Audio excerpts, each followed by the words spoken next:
आमच्यासारखा त्रास तुम्ही काय सहन करताय सुनबाई? 20-20 जणांच्या भाकऱ्या मी एकट्यानं थापल्या त्या.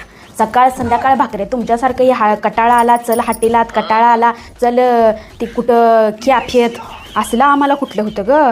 सकाळ संध्याकाळ नुसतं घे पीठ थाप भाकरी, घे पीठ थाप भाकरी असलं. सासूला तर वर करून बोला यायचं नाही. खालीच मान अशी, वर मान अजिबात करायची नाही. आत्तापर्यंत मी नुसती अशीच खाली मान घालून, वर मान करून बघायचं नाही. तुम्ही नवऱ्याला आरूतुरू करताय तसलं कुठलं आम्हाला?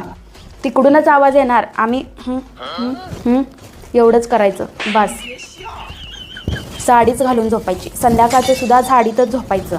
हे असलं तुमच्यासारखं खाली एवढ्या एवढ्या छड्या आणि वर एवढं ती तसलं शर्ट घालून अजिबात नाही.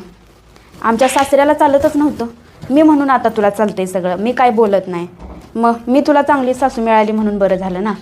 आमच्यासारखी अशी सासू मिळाली असती तर काय केलं असतंस?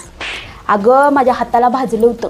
6 महिने मला कुणी औषध दिलं नाही. माहेरला गेल्यावर माझ्या आईनं औषध लावलं तेव्हा माझं ते बरं झालं. 6 महिने मी नुसती असाच हात घेऊन स्वयंपाक करत होती. तुमचं नवरा अजून एवढं लागलं नाही, एवढं खर्चटला नाही तर का ना पिल्लू काय झालं, पिल्लू काय झालं, हां ॲम्ब्युलन्स बोलवायला आली. तवा कुठलं असलं? दवाखाना नाही का फिवाखाना नाही, काय नव्हतं बघ. लय हलाकीचं दिस काढलं आम्ही. अगं आता अजून साखरपुडा नाही झाला तर का ना इकडून फोन हॅलो काय करते आणि तिकडून फोन हॅलो जेवण झालं का, असलं कुठलं आम्हाला? तुझ्या सासऱ्याचं मी लगीन झाल्यावर पहिल्यांदा तोंड बघितलं. सगळं घरच्यांनी ठरवायचं. आता काय नाही राहिलं तसलं. पोरगा पोरगी आधी ठरवते ती, मग घरची ठरवते ती.